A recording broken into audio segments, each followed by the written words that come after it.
Welcome to RP maths Gurukul. Start করা যাক geometry দিয়ে।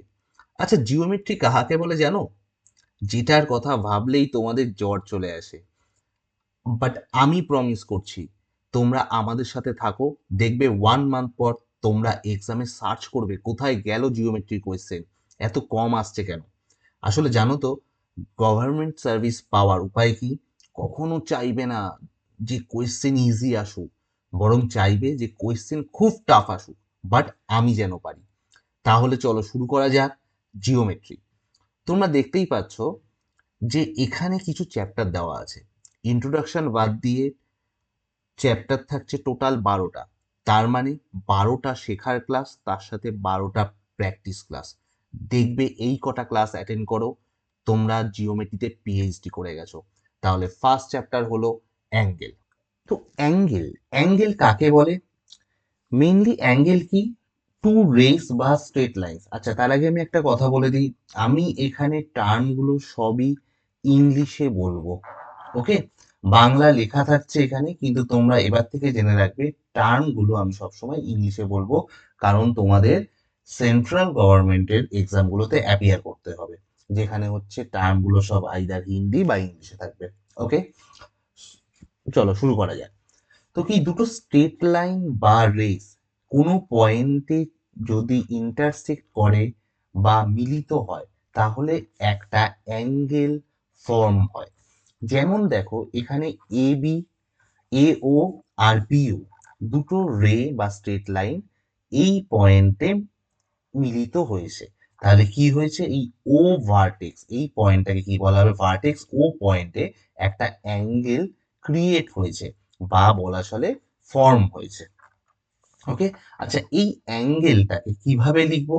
অ্যাঙ্গেলটাকে লিখতে হয় অ্যাঙ্গেল এ ও বি, অথবা অ্যাঙ্গেল বি, সরি, অথবা বি ও এ।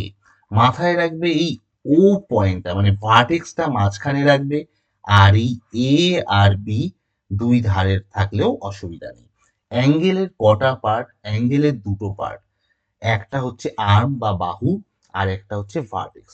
তাহলে আবার একটু রিপিট করে দিই, একটা অ্যাঙ্গেল তৈরি করতে গেলে কি কি লাগে? একটা অ্যাঙ্গেল তৈরি করতে গেলে লাগে আমার আর্ম, আর 2 নম্বর হচ্ছে ভার্টেক্স। একটা অ্যাঙ্গেলের কটা আর্ম থাকে? একটা অ্যাঙ্গেলের দুটো আর্মস থাকে। আর কটা ভার্টেক্স থাকে? একটা থাকে।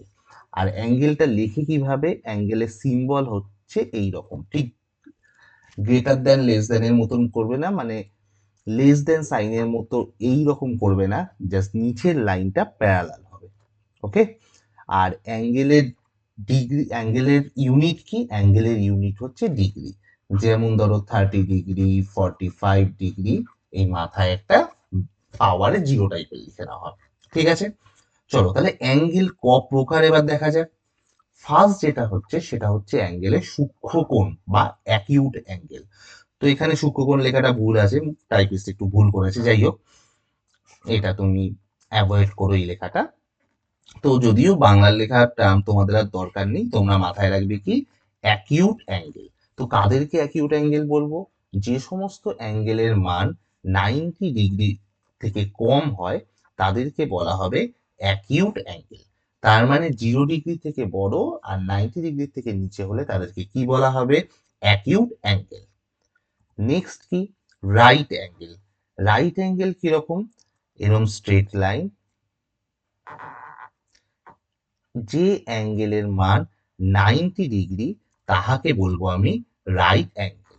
যদি এখানে এ ও বি দিই, তাহলে আমি অ্যাঙ্গেল এ ও বি কি লিখতে পারবো? বা আমি যদি উল্টো করে লিখি বি ও এ, দুটোই সেম অ্যাঙ্গেলকে ডিনোট করে, তাহলে এটার কি ভ্যালু হবে? 90 ডিগ্রি। তাহলে অ্যাকিউট অ্যাঙ্গেল পেলাম 90-র কম, রাইট অ্যাঙ্গেল পেলাম 90। এরপর হচ্ছে ছোটবেলায় যেটা শিখেছিলাম স্থূলকোণ, বা ইংলিশে অবটিউজ অ্যাঙ্গেল। তাহলে অবটিউজ অ্যাঙ্গেল কাকে বলবো? যে অ্যাঙ্গেলের মান 90 অপেক্ষা বড় এবং 180 ডিগ্রি অপেক্ষা ছোট, তাহাকে বলবো অবটিউজ অ্যাঙ্গেল। যেমন কোন অ্যাঙ্গেল গুলো? দেখো 110 ডিগ্রি, 130, 145, 165, এগুলো সবই কি 90 থেকে বড়, বাট 180 থেকে ছোট। নেক্সট দেখা যাক, এরপর হচ্ছে স্ট্রেট অ্যাঙ্গেল বা সরল কোণ। যে কোনো একটা স্ট্রেট লাইনের যে কোনো একটা পয়েন্টে যে অ্যাঙ্গেল ক্রিয়েট হয় তাহাকে বলবো সরল কোণ বা স্ট্রেট অ্যাঙ্গেল। তাহলে যে কোনো স্ট্রেট লাইনের কোনো পয়েন্টে আমার টোটাল অ্যাঙ্গেল কি হবে, টোটাল অ্যাঙ্গেলের সামটা সবসময় হবে 180 ডিগ্রি। ক্লিয়ার? নেক্সট, তাহলে 180 বড় যে অ্যাঙ্গেলগুলো সেই অ্যাঙ্গেলগুলোকে কি বলবো? বাংলায় বলতাম প্রবৃদ্ধ কোণ, আর ইংলিশে হচ্ছে রিফ্লেক্স অ্যাঙ্গেল। দেখো এখানে একটা অ্যাঙ্গেল, এই যে মার্কটা করা আছে, এটা দেখো 180 থেকে বড় আর 360 ডিগ্রি থেকে ছোট। তাহলে এই অ্যাঙ্গেলগুলো যেমন 210 ডিগ্রি, 250 ডিগ্রি, 310 ডিগ্রি, এগুলোকে কি বলা হয়? প্রবৃদ্ধ কোণ বা রিফ্লেক্স অ্যাঙ্গেল। নেক্সট দেখা যায়, নেক্সট হচ্ছে কমপ্লিট অ্যাঙ্গেল বা ফুল রোটেশন অ্যাঙ্গেল, দ্যাট ইজ একটা পয়েন্টের চারিদিকে যে অ্যাঙ্গেল থাকে দ্যাট ইজ 360 ডিগ্রি। সেই অ্যাঙ্গেলটাকে কি বলবো আমি? কমপ্লিট অ্যাঙ্গেল বা সম্পূর্ণ কোণ বা ফুল রোটেশন অ্যাঙ্গেল। ওকে, নেক্সট দেখা যাক, তাহলে এখানে একটা জিস্ট দেওয়া আছে অ্যাকিউট অ্যাঙ্গেল, দেখো 90 ডিগ্রির থেকে কম, রাইট অ্যাঙ্গেল 90 ডিগ্রি, আচ্ছা এখানে ডিটা পড়েনি, obtuse angle greater than 90 but less than 180, তারপরে straight angle that is equals to 180 degree, তারপর reflex angle greater than 180 degree, আর ফুল রোটেশন বা complete angle that is 360 degree. এই অ্যাঙ্গেল গুলো হচ্ছে মেন। এছাড়াও আমাদের কিছু অ্যাডিশনাল অ্যাঙ্গেল সম্পর্কে আইডিয়া রাখতে হবে। কি কি? যেমন দেখো অ্যাডজাসেন্ট অ্যাঙ্গেল বা বাংলায় সন্নিহিত কোণ, কমপ্লিমেন্টারি অ্যাঙ্গেল বা বাংলায় শিখেছিলাম পূরক কোণ, সাপ্লিমেন্টারি অ্যাঙ্গেল বা সম্পূরক কোণ। এই দুটো অ্যাঙ্গেল আমি প্যারালাল লাইন শেখাবার সময় শেখাবো। আর তারপর হচ্ছে ভার্টিক্যালি অপোজিট অ্যাঙ্গেল বা বাংলায় হচ্ছে বিপরীত অ্যাঙ্গেল। তো সবার ফার্স্টে দেখা যাক কমপ্লিমেন্টারি অ্যাঙ্গেলস বা পূরক কোণ। যে সমস্ত অ্যাঙ্গেলের সমষ্টি 90 ডিগ্রি, যে সমস্ত অ্যাঙ্গেলের সাম 90 ডিগ্রি, তাদেরকে বলবো পূরক কোণ বা ইংলিশে কমপ্লিমেন্টারি অ্যাঙ্গেলস। যেমন ধরো 30 ডিগ্রি আর 60 ডিগ্রির সাম হচ্ছে 90 ডিগ্রি, তার মানে আমি কি বলবো? 30 degree is complement to 60, or 60 degree is complement to 30, অথবা দে আর কমপ্লিমেন্টারি অ্যাঙ্গেলস। তো সেরকম ভাবেই হচ্ছে অ্যাডজাসেন্ট অ্যাঙ্গেল, সেরকম ভাবেই হচ্ছে সাপ্লিমেন্টারি অ্যাঙ্গেল। সাপ্লিমেন্টারি অ্যাঙ্গেলস কাদের বলবো? যে সমস্ত অ্যাঙ্গেলের সাম 180 ডিগ্রি, তাদেরকে বলা হয় সম্পূরক কোণ বা সাপ্লিমেন্টারি অ্যাঙ্গেল। যেমন ধরো এখানে 130 ডিগ্রি প্লাস 50 ডিগ্রি, এটা হচ্ছে 180 ডিগ্রি, তাহলে আমি কি বলবো? দে আর সাপ্লিমেন্টারি অ্যাঙ্গেলস, অথবা 130 ডিগ্রি ইজ সাপ্লিমেন্ট টু 50, অথবা 50 degree is supplement to 130 degree. Okay, next হচ্ছে অ্যাডজাসেন্ট অ্যাঙ্গেল, এটা একটু ইম্পর্টেন্ট আছে, বা সন্নিহিত কোণ। তো সন্নিহিত কোণ বা অ্যাডজাসেন্ট অ্যাঙ্গেল কাকে বলবো? দুটো অ্যাঙ্গেল যদি তাদের ভার্টেক্স কমন হয় আর একটা কমন আর্ম হয়, দ্যাট ইজ একটা কমন আর্ম থাকে, আচ্ছা কি থাকবে? একটা কমন আর্ম থাকবে, একটা কমন ভার্টেক্স থাকবে, এবং সব থেকে যেটা main important, two angles lie on the different side of a common arm. মানে এই যে কমন আর্মটা, তার দুই ভিন্ন দিকে দুটো অ্যাঙ্গেল থাকতে হবে। তাহলে এখানে দেখো অ্যাঙ্গেল এ ও বি, কোন কোন অ্যাঙ্গেল গুলো কমন অ্যাডজেসেন্ট অ্যাঙ্গেল? হচ্ছে অ্যাঙ্গেল এ ও বি আর অ্যাঙ্গেল বি ও সি। এই দুটো অ্যাঙ্গেলেরই দেখো ও হচ্ছে কমন ভার্টেক্স, আর ওবি হচ্ছে কমন আর্ম, এবং ওবি কমন আর্মের দুই ভিন্ন দিকে, দুই অপোজিট দিকে অ্যাঙ্গেল গুলো রয়েছে। ঠিক আছে, তার মানে এইদেরকে কি বলা হবে? Adjacent angle.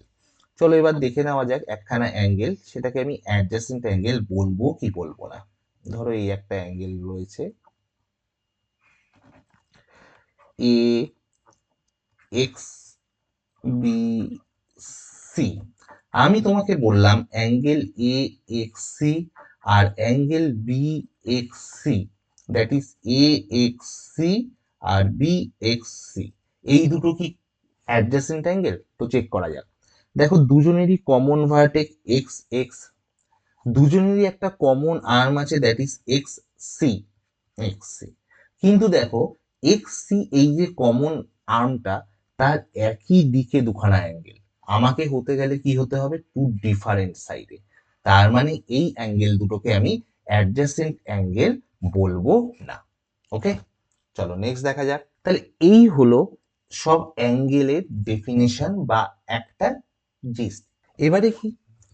এবারে হচ্ছে অ্যাডজাসেন্ট অ্যাঙ্গেল। অ্যাডজাসেন্ট অ্যাঙ্গেল কাদের বলবো? দেখো এখানে পিকচারে দেওয়া আছে দুখানা অ্যাঙ্গেল। কি কি angle? Angle A O B আর অ্যাঙ্গেল বি ও সি। এই অ্যাঙ্গেলগুলোর দেখো কমন ভার্টেক্স, কমন ভার্টেক্স কোনটা? ও। আর দেখো দুটো অ্যাঙ্গেলেরই একটা কমন আর্ম আছে। খুঁজে পাচ্ছ কোন আর্মটা common? That is B O. B O আর্মটা দেখো কমন। তো যদি দুটো অ্যাঙ্গেলের কমন ভার্টেক্স থাকে এবং কমন আর্মের দুপাশে দুটো ডিফারেন্ট সাইডে অ্যাঙ্গেল দুটো থাকে, তাহলে আমি তাদেরকে অ্যাডজাসেন্ট অ্যাঙ্গেল বলবো। তাহলে অ্যাডজাসেন্ট অ্যাঙ্গেল হওয়ার কন্ডিশন কি কি? একটা কমন আর্ম থাকবে, সরি একটা কমন ভার্টেক্স থাকবে, আর কমন আর্মের দুই ভিন্ন দিকে ডিফারেন্ট সাইডে অ্যাঙ্গেলগুলো থাকতে হবে। ঠিক আছে, যেমন দেখা যাক আমি একখানে অ্যাঙ্গেল বলছি, তোমাদের বলতে হবে এটা কি অ্যাডজাসেন্ট অ্যাঙ্গেল বলবো। সেম টাইপেরই নাম দিচ্ছি এ ও বি সি। তো ধরো আমি বলছি এখানে angle A O C and angle B O C. Angle A O C এটা, আর অ্যাঙ্গেল বি ও সি এটা। তো দেখা যাক এখানেও দেখো এরও O vertex O vertex, that is দুজনেরই সেম ভার্টেক্স। কমন আর্ম কোনটা? এক্ষেত্রে দেখো ওসি, এক্ষেত্রেও ওসি। তার মানে এখানে কমন আর্ম এটা। কিন্তু এরা কি অ্যাডজাসেন্ট অ্যাঙ্গেল? না, এরা অ্যাডজাসেন্ট অ্যাঙ্গেল নয়। কেন অ্যাডজাসেন্ট অ্যাঙ্গেল নয়? কারণ দেখো কমন আর্মের একই সাইডে দুটো অ্যাঙ্গেল রয়েছে। তাহলে কি অ্যাডজাসেন্ট অ্যাঙ্গেল হতে গেলে কি হতে হবে? ডিফারেন্ট সাইডে থাকতে হবে। তাহলে যেহেতু এটা ডিফারেন্ট সাইডে নেই, তাহলে এটা অ্যাডজাসেন্ট অ্যাঙ্গেল না, বাট এটা হচ্ছে অ্যাডজাসেন্ট অ্যাঙ্গেল। ওকে, তো এই হচ্ছে মোটামুটি জ্ঞানের কথা। তো জ্ঞানের কথা বলে তোমাদের লাভ নেই, তোমাদের তো অঙ্ক প্র্যাকটিস করতে হবে। তার জন্য নিচে ডেসক্রিপশানে হোয়াটসঅ্যাপ চ্যানেলে তোমরা পুরো এক্সারসাইজ পেয়ে যাবে জাস্ট অ্যাঙ্গেল চ্যাপ্টারের ওপর, এবং সেটা পরের দিন তোমাকে পার্থ স্যার এসে তোমাদের এটা সলভ করে দেবে। তাহলে এই কয়েকদিন তোমরা নিজেরা চেষ্টা করো অঙ্কগুলো পারো কিনা, না হলে তোমাদের জন্য ভিডিও রেডি থাকবে যেটাতে তোমরা দেখে নিতে পারবে তোমাদের যে অঙ্কগুলো আটকেছে সেই অঙ্কগুলো সলভ করতে পারবে। ওকে, এছাড়াও তোমাদের ইয়ারের কোয়েশ্চেনেরও আমি একখানা চেষ্টা করব অ্যাঙ্গেলের ওপর ইয়ারের কোয়েশ্চেন দিয়ে দেওয়ার, সেটাতেও যদি কোনো অঙ্ক আটকে যায় সেটাও তোমাদের পার্থ স্যার সলভ করে দেবে। ওকে, চলো আজকের দিনের মতন বাই, টাটা।